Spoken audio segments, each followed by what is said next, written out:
everyone. Thanks for tuning in. My name is Jocelyn, and I host Breaking Barriers, the Wednesday Spotlight lunch hour show. Breaking Barriers focuses on, but is not limited to, showcasing the arts in the greater Stockton area by providing a platform for creative expression of views, issues, and current events. Spotlight on the Arts is a KXVS.org program that runs from noon to 1, focusing on local music, art, and food. If you do a search on Facebook for Spotlight on the Arts, KXVS.org, and like our page to get to the most up-to-date information on upcoming guests, events, and activities. A voice is one of the most important things a community can have, and KXVS, the Voice of Stockton, has answered that call. We are building a new community radio station, your radio station, and we need your help. We're inviting all Stocktonians to join the effort so together we can build our citywide FM radio station. There's several ways to contribute. You can go online to KXVS.org, and there's several links there for membership, and also you can make checks and money orders payable to KXVS, the Voice of Stockton. We are a 501c3 nonprofit organization, so donations made to the Voice of Stockton can be tax deductible. Today's guests here on Breaking Barriers, to my left we have Certified Master Gardener Ellen Powell and also urban farmer James Griffin. Thank you both for stopping by the studio today on your lunch hour. And we're going to learn a little bit about urban farming. We're going to learn a little bit about BUFA, what they're doing, and the Boggs Track area. So again, my name is Jocelyn. I'll be your host today. So tell me a little bit about Boggs Track. Do you have some information, just general information on it? Well, I'll start and then let James finish. Okay. Boggs Track is a place, actually, but we have a community farm out there that started about 6 years from a young man, Jeremy Tuhun, who was in the Peace Corps and worked in one of the third world countries, helping them to plant and have fresh food available. So he brought the model here to Stockton, and it's quite a different model than most community farms in that you are able to grow your own food for your family. You're given a 20 by 20 plot, and it's enough to grow food for 4 people.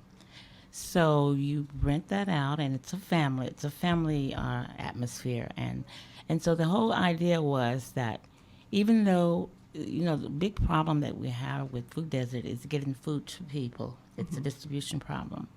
But if you're out there and you're growing your own food, you know where your food came from. You can grow the food that your family culturally is accustomed to. So that's how we started, and we have about 30 families out there now, and it's a very peaceful, beautiful place. And I want to invite everybody under my voice to please just come visit, because I can guarantee you, if you visit once, you'll come back. It's very inviting you there. That's one of the things that I still have to, that's on my to-do list. I've been seeing all the information on my news feed for Boggs Track, and I just haven't had a chance to make it out there.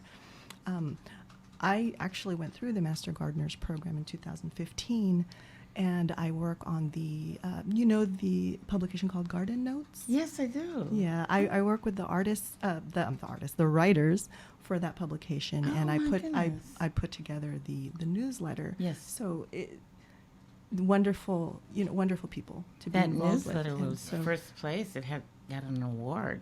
Yeah. So, James, what's your background on urban farming, and how did you get into it? Well, I started as a young kid. My father used to love the farm, and he had us kids out every day farming, and people didn't understand. They thought that it was because when I said farming that we were from the South in my generation, but we're from upstate New York, and upstate New York is an area similar to San Joaquin Valley.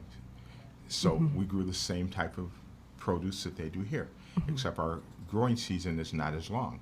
So I got started as a youngster, and I gave it up as an adult, and I gave it up mainly because I had to do it as a child, and I really didn't enjoy it. I wanted to be out playing baseball, basketball with the kids and playing.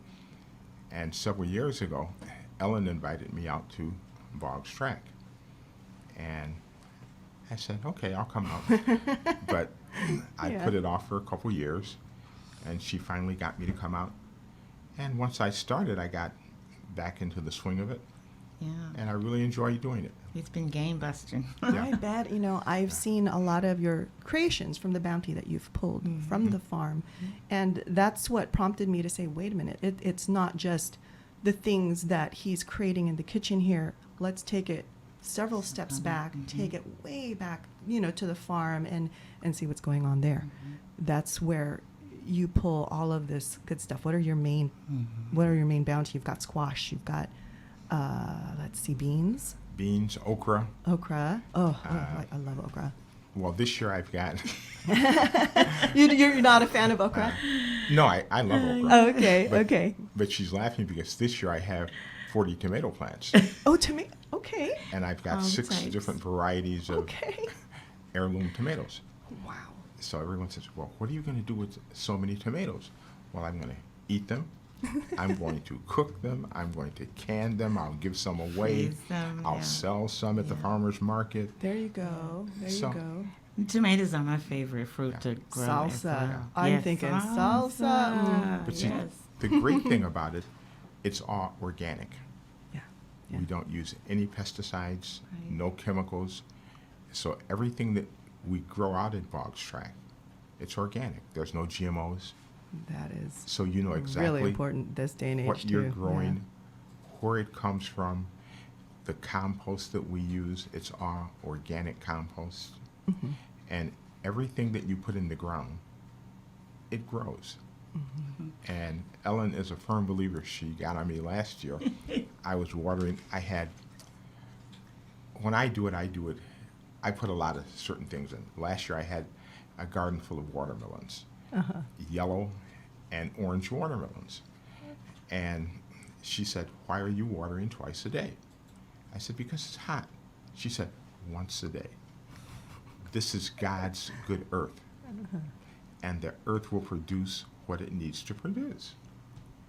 It's true. And, yeah. That's true. I just want to make one change. He says it's organic. It is. We grow the practice organic, but we're not supposed to say organic Right. because we're not really We're not certified. certified. Okay. But we have the same practices that a person or Sure. organization that would be organic. So I just want to make that change there. Okay. Okay. So, So how did you get into gardening? What brought your interest into? this is the most amazing thing. I have no experience. I had no interest. I'm afraid of chickens. But I was a staff person for a local congressional member here. Yeah. And they get invited to everything that's happening in the community. And finally, lo and behold, Jeremy came to my office. He says, I'm getting ready to start a community garden. And I said, so what? He says, well, we'd like the congressman to be out here. I said, well, he's in Washington, D.C. So he says, well, then you're it. So I went out, and I thought they had a nice ceremony, and everything was really great. And I went back and sat at my desk. Jeremy called me the next day. He says, aren't you going to come out and join? Meet me. I have an application for you. There I you says, go. Yeah. I don't farm. I says, I get my food from Safeway. I don't farm. So lo and behold, I had a friend to go with me, and I thought she was going to be the one to really motivate me and inspire me, but she decided after 3 months this wasn't for her either. But like the person I am, if I'm going to do something, I'm going to get educated. And so that's when I decided I'm going to go to the Master Gardeners. I'm going to learn what it is that I'm supposed to be doing. And like I say, if you come out there, I guarantee you won't want to leave. And that's what happened to me. I got involved, and my first crop was watermelon, and I had watermelon everywhere. Perfect So summer when you crop. have a good crop, you have to go back for more. Oh, You have yes. to keep going Yes. back. So that's kind of how. The other thing is, I became a vegetarian before, Yeah. and then I decided, well, this is a good idea. I could save a lot of money growing my own food. Yes. Yes. And so that's one of the things that inspired me to go out and grow my own food. I don't have to worry about what's in it, where it came from, how long it's been on the shelf, Yeah. Yeah. because I put my heart and soul. Absolutely. One of the things that I've discovered with urban farming also, and why it came about, was I realized I found some stories online about different cities all throughout America that have turned their communities around and made the farming aspect of it a positive thing in their community. There's, I believe it was Detroit. There's one in Kansas City where they Los did Angeles, urban yeah. farming. Los Angeles, Yeah. New York City. Huge changes in the community that just started from the core inside out, instead of addressing issues from the outside in and trying to fix things, band-aid things. They brought everybody together from the center point, from ground zero, where all the problems were. And also the places, the resources that some of these people had for fresh produce was very scarce. In an urban setting, you don't have a full-on grocery store like, say, a Trader Joe's or even a Safeway, or they have liquor stores. They've got, and a lot of their produce is expensive. It's priced way above. Yes. So how can you possibly have access to that type of thing? So that, did my little history and found that out. I've known Mr. Griffin here for quite some time now. We both live in the same community, and I would have to say that this is one of his most incredible endeavors that I've seen in over a decade that I've known him. And that's what intrigued me and had me ask him to come into the show. So a lot of if you find his Facebook page, look for James Griffin, you will see a lot of his creations there with some of the bounty that they've pulled from the farm. So wonderful history. Tell me a little bit about BUFA, Black Urban Farmers Association. Well, Black Urban Farmers Association was started by a group about 2.5 or 3 years ago. And for the same reason that they're out at Boggs Track, it was a group there that decided that they wanted more. And they looked and found that there weren't many black farmers. Out of approximately 4,500 farmers in the country, maybe 18 are black. So they decided to organize and get themselves together and start farming here in this area. And one of the first ventures that they had, there's a professor out of Oakland. She had traveled the area. Dr. Gail Myers. Dr. Gail Myers. And she traveled the area trying to locate black farmers throughout the United States. And she videoed them and talked to them and found out why they started and why they no longer are farming. And she did a documentary.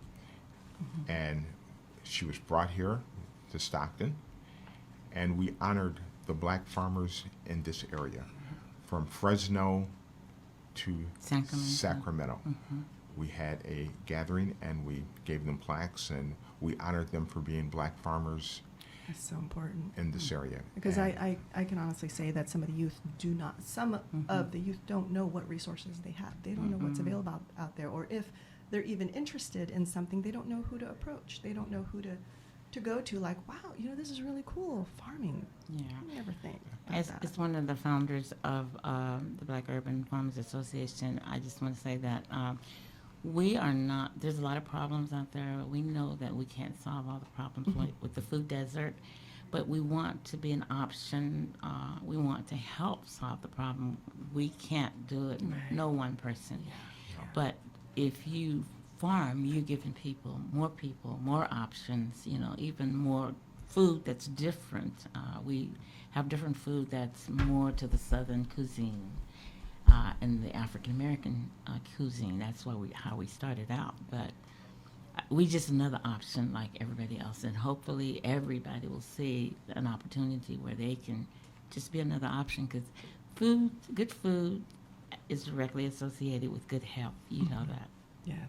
Yes, and that's a lot of the things that we were talking about with the urban situation, where all they have are whatever you can find at the liquor store. And so what are some of the different crops that are more specialized for the southern type garden, type farm? Okra, my favorite. Mustard greens, collard greens, turnips. Jeez. A lot of greens, and we just specialize. We do better in greens than anything. We want that to be kind of our go-to. We want to be the go-to people for fresh greens. As a matter of fact, when the floods were in San Francisco, their greens got destroyed, and they called us and asked us, "Do you have any fresh leafy greens?" And we said, "Yeah, we sure do." So we packed up the car and took them some fresh leafy greens to customers in San Francisco and Marin County, different places. So, yeah, that's greens are our thing. And I was gonna try and matter of fact, kale. Kale. Oh, kale. Yes. Mm-hmm. That's a huge favorite now. It's something that everybody. But we likes also now. grow 3 different varieties of kale. Mm-hmm. Okay. I didn't even know there were 3 varieties of kale. Actually, there's 4. Oh. Yeah. I always see kale, at the store and just say, okay, this is kale. Yeah. I didn't know that there was. I was going to try and pull up one of your videos from Boggs Track that you went through, and it's fairly long, but you can actually see all the leafy greens that you're talking about. So I'm gonna pull that up after a break. We're gonna take a real quick break, and as soon as we come back, we will talk more with Ellen and James. Thank you. We'll be right back. I know you've got that.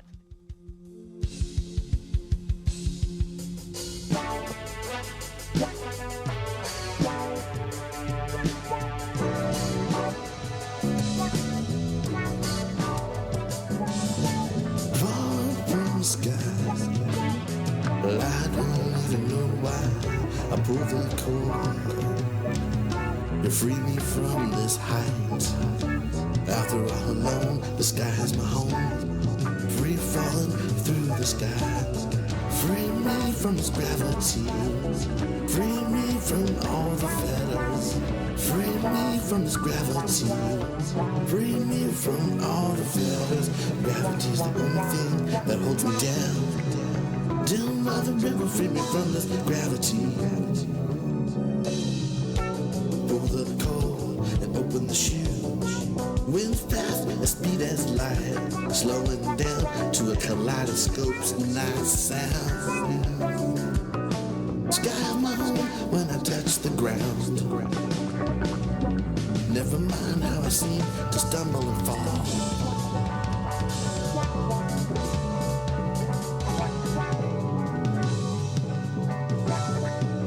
I do it again. I'll jump from the plane.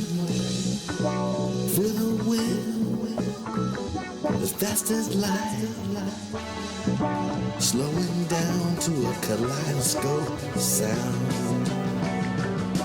Free me from this gravity, free me from all the fetters, free me from the gravity.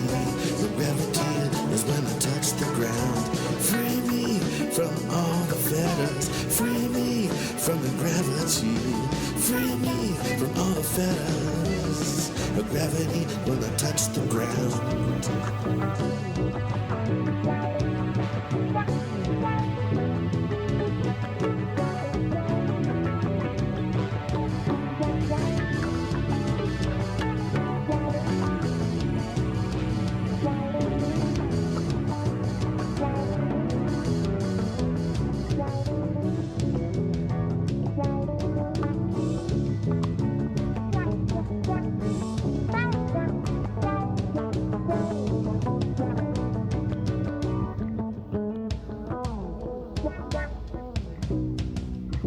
Falling from the sky, I don't know why.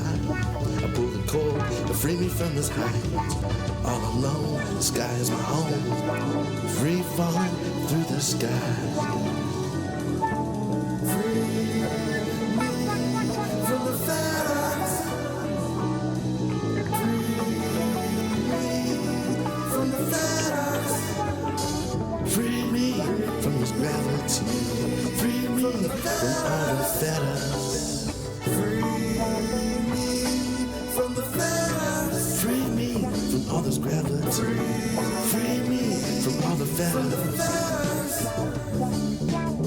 Gravity is the only thing that holds me down. Free me from the fetters.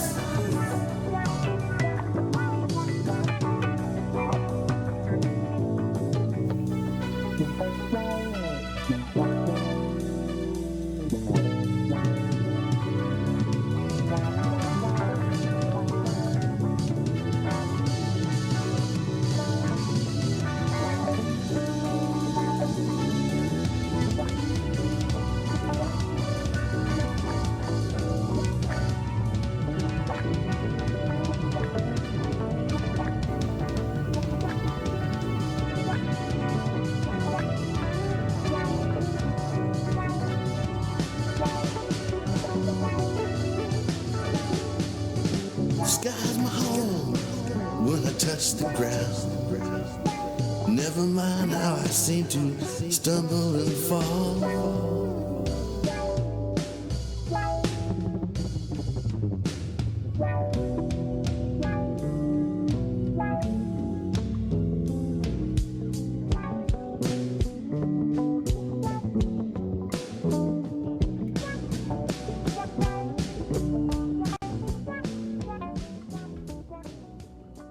Hello, everyone. Thank you for joining us on the lunch hour. We've got two wonderful guests here. We've got Master Gardener Ellen Powell and urban farmer James Griffin. What you're seeing here on the upper right corner on the quadrant, there's some footage from the farm. And as you can see, there's a lot. It's Boggs Track. And there's just, it's amazing what they're able to produce there. What's this over here, James? This is all tomatoes, right? Those are all tomatoes. Yeah? He's so proud of them. And one side there, it's 5 zucchini plants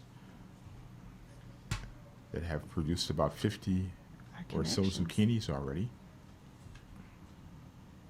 Let's see here. I'm going to make it smaller, hopefully, to see if we can. There's some of the zucchini there, right? Right. Yeah. Yeah, sometimes our connection is sporadic. So, as you can see, they're really serious about how often are you over there to maintain and keep all the crops and. Or who Well, tends to it? I mean, well, they're I so haven't- healthy and beautiful and well watered and, and very green. The majority which- of us have Different from mine, but. drip setups, so Oh. we really don't have to go daily. Okay. Okay. But we do go daily. I go maybe 5-6 days a week, and just make sure that everything's working right. The water's still dripping. There are no leaks. That there's nothing that I need to really take care. I go and I check on other people's gardens to make sure that their water's running okay. If they need help setting up, we're there to help each other. So it's like a community. I was out early this morning before we came in here, helping people out at the garden. Yeah. Yeah. Ellen, I know that you had mentioned something about some volunteers, possibly. Yes. Tell us a little bit about. Yes. I'm the volunteer coordinator, and we have some amazing volunteers that come out, and there's an opportunity for everyone on any day. Our main volunteer day is on Saturdays from about 8 o'clock and probably going to be 12 now because of the heat. Yeah. So we're going to try to stop by 12 o'clock. But just give me a call, come out there, go to the website, sign up. I pay attention to it every day. It's a wonderful opportunity to come out there and you can see how beautiful it is out there. You just saw some of the beauty, but we have some amazing people out there growing stuff I've never seen before. We have African people growing stuff from Africa. We have a Peruvian man that's growing stuff that I haven't seen, and then we have Indian people. So imagine, I mean, it's an international setting. You can learn how to grow all kind of things. It used to be just the African Americans and the Latinos, but now we have all different cultures out there. Wonderful. That's great. So if you, Vietnamese. yeah, I would say there's probably the Koreans, Asian yeah. culture that have a. I don't really know what would survive in this heat now, because I know the lettuces usually tend to lean more towards the milder climates. Or corn right now, okra Yeah. right now. A lot of the herbs. They love the heat. Mm-hmm. Basils. The herbs, yes, basil and rosemary. Basils, Oh, wow. Yeah. And any of the melons right now, Yes. they love the heat. Yeah. So they're going to go. Our tomatoes right now. They've been waiting for the heat, so we've got big, Cucumbers. huge green tomatoes waiting for the heat to turn red. She's waiting to take a lot of mine. Tomatoes, thank you very much. So you've got But- a lot of the yeah. tomatoes now. But one thing also, we have our own bees out there as well. And a lot of Chicken. people- Honey? Is that? Yes, we have the bees, so we have our honey. We have chickens, so we have our own eggs Yeah. that are there. So we sell the honey, we sell the eggs. So the area is kind of self-sufficient. That's wonderful. And I think you mentioned bees because you wanted it to bring out the fact that we have pollination. We don't have to worry about bees working so hard. Pollinators are They're really right there on important. Yeah. site. Yeah, they're really important, especially for a garden like Yes. that. Yeah. And they must love it there. Oh, they do. Yes. Because you've got so many different things Yes. as opposed to just like a regular garden that's, Yes. on a residential. They love it. Yeah, so for volunteers, you can contact Ellen. You can contact me. I'll go to our website. The website, Puentes, PuentesCA.org, or call me 209-451-6508. I don't mind giving my phone number. It's on the website anyway. So, And it looks like it's on this flyer too. Yes. So, so yep. So that's the Boggs Track Community Farm. It's on 466 South Well, Ventura Avenue, that's Stockton, it. California. yeah, if you're familiar with the Boggs Track Community Center, it's right in the back. So you do a number of things here on the flyer. It says planting, harvesting, sheet mulching, and weeding. Farm bucks to exchange for in-season produce at our on-site farmers market. Yes. You Tell us a can- little about that. Oh, well, we haven't really been, that's not really happening right now because we have not been able to set up our farmers market. But when we have our farmers market, and I'm told it's supposed to begin next month, which is July. If you come and do some volunteer, we can't pay you, but we can give you Oh, farm yeah. bucks, and then you can come back and cash them in for free food when we have our farmers market.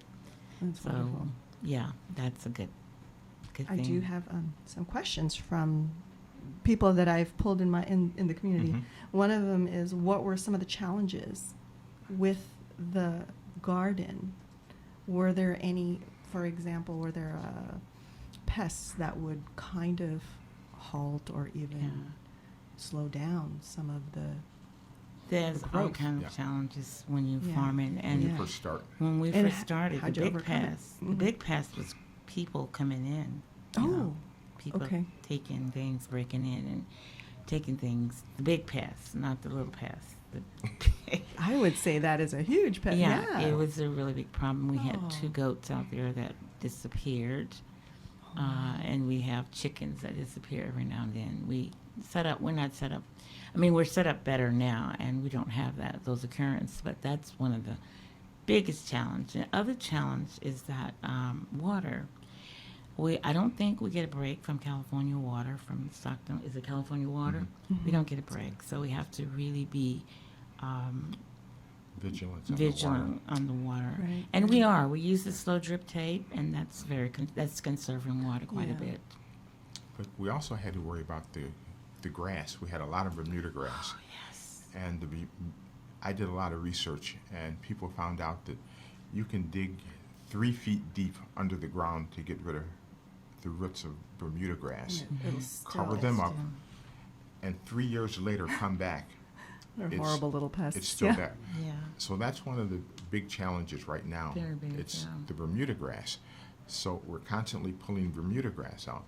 But what we've done, we've started slowing it down. We dig it out, we cardboard it, and then we put mulch. So Okay. if you put a couple feet of mulch, we don't have to do it as often. So if you stay on top of it, that was one of the biggest challenges that we had, was the Bermuda Yeah, grass. the Bermuda grass root system is really invasive. I mean, it just goes, it's got little trailers that go Yes. all over. And then from Very. those little trailers, more More start. sprout. So that was one way for you Yeah, guys to that was one of curb. our, and as far as the crops themselves and the bugs, well, that's going to happen everywhere. And because we don't use Yeah, regular chemical. pesticides, we had to come up with homemade remedies. So we did the research and did The homemade natural. remedies. So people that are listening, you might want to save your eggshells if you eat eggs. Take your eggs, ground your eggs up, crush them up, sprinkle them around your plants, Really good And- for snails. and it prevents them. They're like little razor blades, Okay. and right. when they crawl on top, it deters them from going in. The other thing is we do companion planting where the bugs, when two different plants are together, they will eat some, but they won't eat all. We also plant fava beans, and they prefer fava beans as opposed to the buds of fava beans as opposed to our food. So we have accepted the fact that they will be there, and they have to eat too, and they was there before we were. So we kind of make sure there's enough for both of us. And so far, as long as they don't eat our food all up, we okay to share. Yeah. Beside him. Yeah, there's some plants that I know that tend to ward off or just keep certain pests away. Yes, Like, yes. there's citronella. The I don't know. ladybugs Yeah. keep the aphids away, because the aphis Yeah. is really very bad out there right now when it's heat and damp. And Got a lot of mantises. mint too. We've got a lot of mint there. It's keeping certain things away too. Oh, really? Because mint is really mint just grows all over. Everywhere. Yeah. So that's good. It cracks me up when people come out there, oh, you've got mint. Can I have some? Take it off. Yeah, take it all. Do you know what you're getting yourself into? So, if we have some youth that are interested, that's who can we have them talk to? Oh, you? I love Wouldn't you. that be great? It's my very favorite thing to Yeah. do is to work with you. It's like to just get Yeah. them involved is already wonderful. I Get their really don't. interest. Yeah, I don't think we can do too much about the ground people and trying to get them out there. But if we have youth out there, oh my goodness, and they are just so great. We get, I would say, hundreds of youth come out from the college, both Delta and UOP. Oh, that's great. We also have high school youth. Actually, on the 28th of, on the 8th of next month, we're going to have a large group out, and I hope anybody that want to come out can come out and join us, because we have we're going to have a really great time, refreshments, and lots of On the 8th? interesting projects That's wonderful. on the 8th of July. Oh, Yes. fun. I know that, because they always need, something to do. And Yeah. we also do the grade school. It's Mhm. right around the corner. We have an Yes. area in the back of the farm for Washington Elementary School. They come out, and it's But approximately but they Yeah. learned Yeah, to they're lear- farm they're rather learning than farming. actually volunteer. But we like But to they're volunteer. learning Yes, to farm. definitely. So Yeah. they've got maybe 10 above ground plots Mhm. that they're growing different produce. It's They're growing beautiful. carrots. Mhm. Some have lettuce. That They're actually learning how. So they did it up until just before school went out, was out. and they were able to go and harvest their little crops. They had carrots that they could take home with That's them. fun. Are different you lettuce. familiar with Washington School? No, I'm Oh, my not actually. Tell us about Washington well, School. it's walking distance from the farm, right? Yes. And so every Thursday, the teacher or the principal decides the kids can take some time off and go out and learn how to farm, and they get in a little line and they march up Marching there, right over. and they learn how to farm. They plant, they pull weeds. They have actually technical studies too. They show them. They teach them, and so they've got a really wonderful lady over there. She's kind of new, Molly, who's keeping them busy, and so. great. Yeah. So any other schools are invited. We had 4-H club that would meet there at some point. But getting back to the youth, we like them starting at 17, but we have to have a waiver. We have to have their parents come out, or we must come out and sign a waiver. But other than that, we have to be at least love to have. 17? Yes. But the Well, it parents can depends. If they're come 16 and mature, I've had 16-year-olds too. Or with come parents. with parents. I was going to say, Yeah. if we've Come got with the the little parents. ones, they can be involved. If the Exactly. parents Yes. or the Exactly. guardian is involved So, too. We So- want them out there. We definitely want them out there. It is a children-friendly area. My So- granddaughter and grandson, they love coming out just to slide on the mounds of compost. Actually, there's a lot more stuff than that. That's great. That's great. I think, James, your recipes and some of your creations are pretty incredible. You can actually even blog about those if you haven't already, and some of your recipes, because that is all local produce. That is all stuff that you can find nearby and specifically to that particular farm. So you might want to think about that, blogging your recipes, because I know with Garden Notes, we have a little section there that we do recipes too. Okay. So when I put the publication together. So, yeah, you should.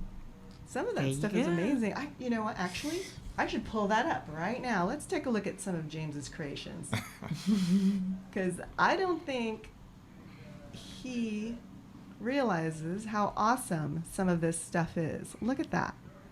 Ooh, stuffed squash. Is that stuffed? Oh Stuffed squash. my goodness. Stuffed squash. Okay, that's just Yummy. one thing. And then he's got other stuff that he's been creating.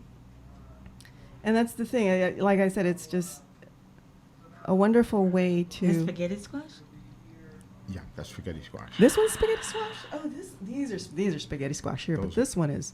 No, that's zucchini. Yeah. Round zucchini. And then you've got other things that you've created in the past too, but he always come up with something. Okay, here's another one. I love his Facebook here. Is this something? Yeah, zucchini. Oh yeah, that's right. You were telling us earlier. Okay, you're zucchini'd out.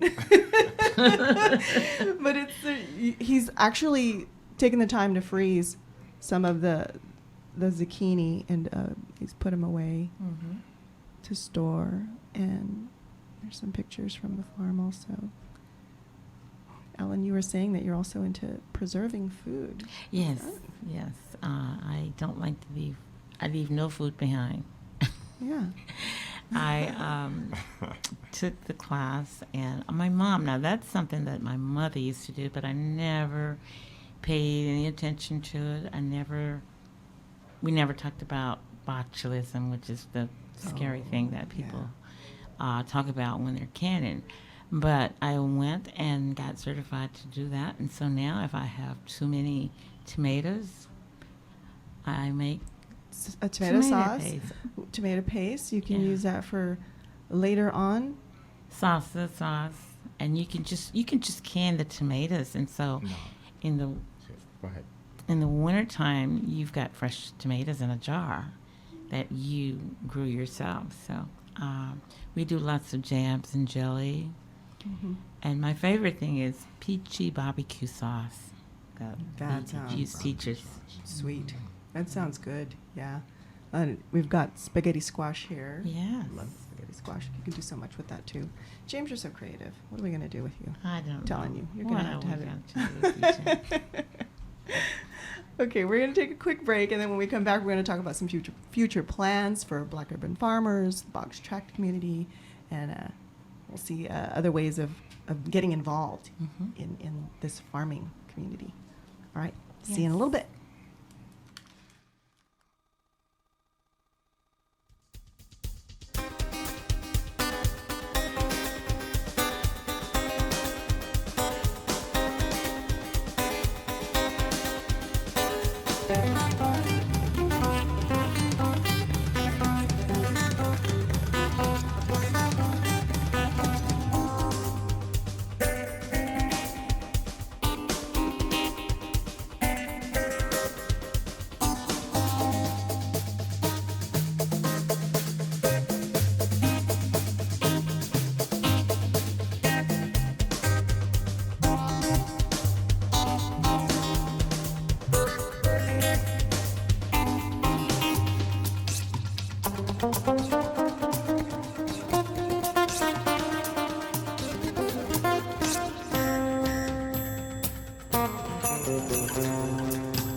Welcome back.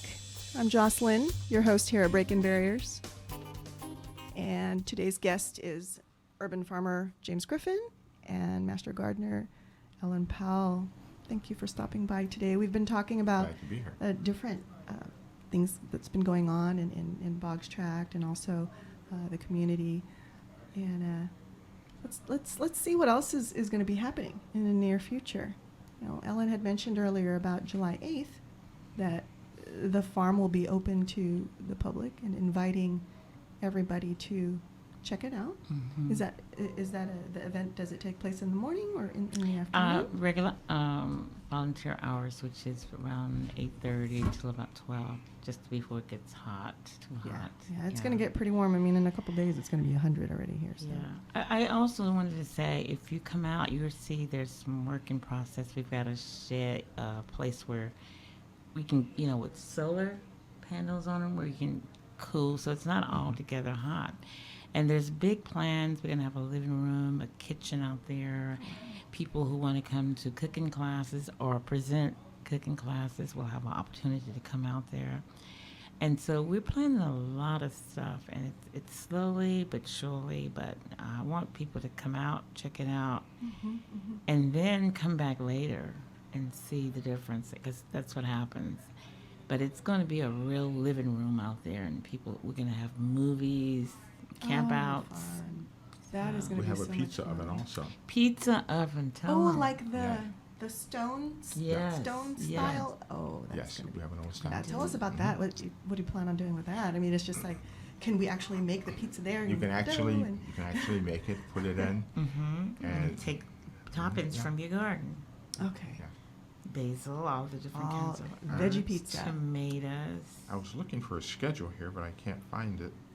We do monthly trainings as Mm. well Oh, good. Yeah, that the community is invited to.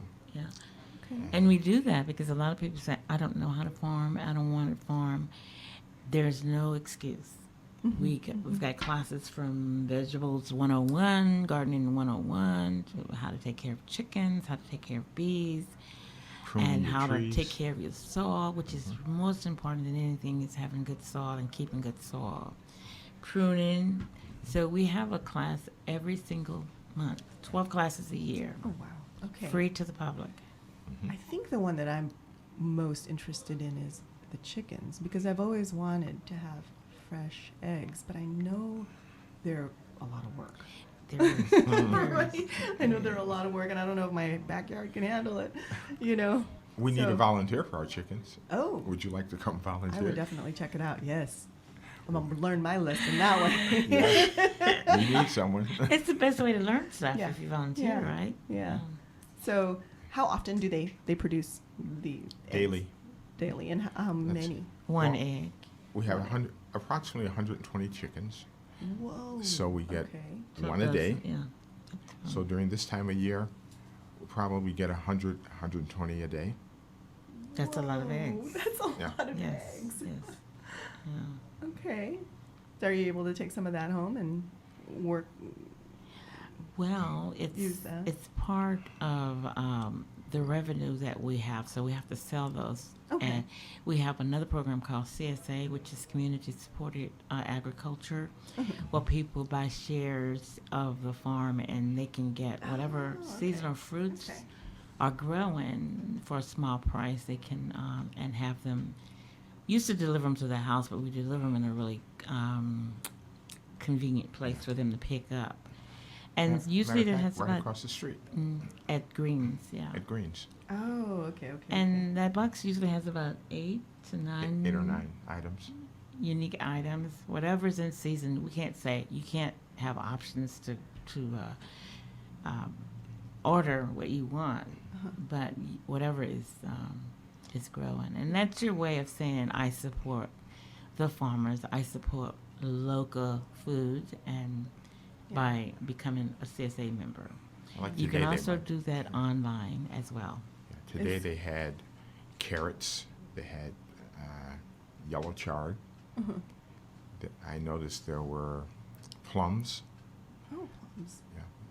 We also give nuts at certain times. We have our own fruit trees there as well. Okay. Yeah. We've got Oranges. apples, plums, peaches, and those Apricots. Apricot, that was one. Yeah.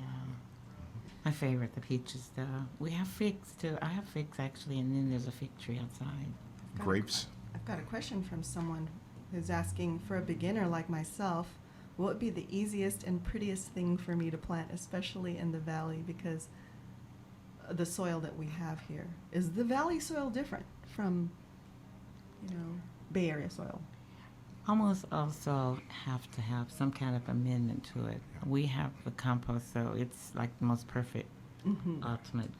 But do you want something pretty to eat or pretty to look at? I wonder. I'm thinking I would say pretty to eat. Or if nice. you planted the nasturtiums, you can look at them. They're all different color flowers. And also you can grab a handful and put on your salad. The which ones? Basil. Nasturtium. Basil's pretty, too. Yeah. Oh, nasturtiums, yes. Yeah, they've Those are got good. different colors. And they're edible flowers. And they're too. pretty, right? Yeah. So I would go there For first. salads. Yeah. Okay. And then my other question is, let's see if I can find it here. Okay, so advice for those who want to get into farming. Come volunteer. That is such a general advice to be ready. Yeah. Advice, ready. come out and volunteer. Just come out and look at the farm. Just get out there and definitely. And James will mentor you through the whole process. I sure will. Yeah, that's awesome. The James. best way is to come out and really taste fresh farm-grown produce. There's such a big difference in having fresh homegrown than buying in the store. If you eat a tomato from the store and eat a tomato from my garden, then there's no comparison. You will Yeah. never And you eat won't a even want to store. go back to the store. No. So I think, I know the ones at the store have been sitting there for a while because they Yeah. pull it too. And It's they're like green. ripe, yeah. Yeah. yeah, And so we have that opportunity. Anything that's ready, we pull it right at the right time, and it's ready, and it's just so good. And It's sweeter. it doesn't have to ship any place. Only one hand has touched it, your hand, and it's a big difference. Do you have are you growing anything at your house? Ellen, do you grow I anything at was, your- but you know what? I'm also growing. I was, but I'm not anymore because I have a garden. Our garden, our black urban farmers garden, is in French Camp. We have pointers, and I also have a plot there. That's a bit much. So, That's a lot already. so no, Yeah. I'm not doing anything Yeah. this year. What about you, James? Do you have Well, I'm something growing- growing in your yard? oh yes, I have. He really took off with I it. know. See, that's good. I have tomatoes growing at home. I have bell pepper growing at home. I have cucumbers. I've got corn growing. So there's a friend that I spoke to, and a friend of Ellen's. She mentioned about using every inch of your area Yeah. to grow. And the other day I thought, well, I've got area here with nothing. Utilize it. So I went out, and I've already got the dirt at home. I mixed it all That's up, awesome. and I put in a half a row of corn. So I think Boggs Track has created a monster in James. I don't know if it's a good monster. though. Yeah, it's a good monster. No, Like a it's cookie monster. that's wonderful. That's great. And like I said, I really think that you should start A a blog. local recipe blog. I would really be interested in some of your recipes personally myself. Some of the things that you've been making and creating look delicious. So, yeah. So we'll wait for that. We'll see what you come Okay. up with next. You Alrighty. know, and you can even do we can really go gangbusters, and you could do like a cooking show. And I can come to your house. Okay, no, I'm taking over. No, that's we'll come to your house and we'll film it. We'll get all the cameras set up. We'll have David up. No, David, my engineer, will Sounds be there. good. No. Let's start with the blog. Maybe that'll be great. So, if you want to check out more about the Boggs Track and more volunteer information, I'm just going to repeat some of the information that we had brought up earlier. You can go to puentesca.org, and also you can contact Ellen. Her phone number is on this flyer here. If you can't see it, it's 209-451-6508 for more information. You can also contact James Griffin as your mentor if you have any questions. The website. And I'm at 209-688-4230. Okay. And he's also, if you have a Facebook page, you can find James Griffin on there and add him, and you can see a lot of his different creations. And I'm trying to encourage him to create that blog as well. And so it's been wonderful to have you both on the show fun. today. You know, taking the time out during your lunch hour to come to the station and share some of this information with us here and with the community. I know that folks in Western Ranch are going to be looking forward to some of the information James has shared today. And so next week we're going to have, I'm going to share that on my Facebook page, but I have to confirm, but we'll have we're going to have some youth next week. But let's just keep it at that as our guests. And I will confirm that for sure. If you feel like adding me on Facebook, if you have a Facebook, my name is Jocelyn Conde, Conde. And you can find a lot of the information there. Or you can add Spotlight on the Arts, KXVS.org off of Facebook too, and we have all of the up-to-date events and information there as well. So again, we're going to be signing off. My name is Jocelyn with Breaking Barriers here, Wednesday lunch hour. Thank you folks so much for joining us. Thank you. And we'll see you next week. Signing off. Bye-bye.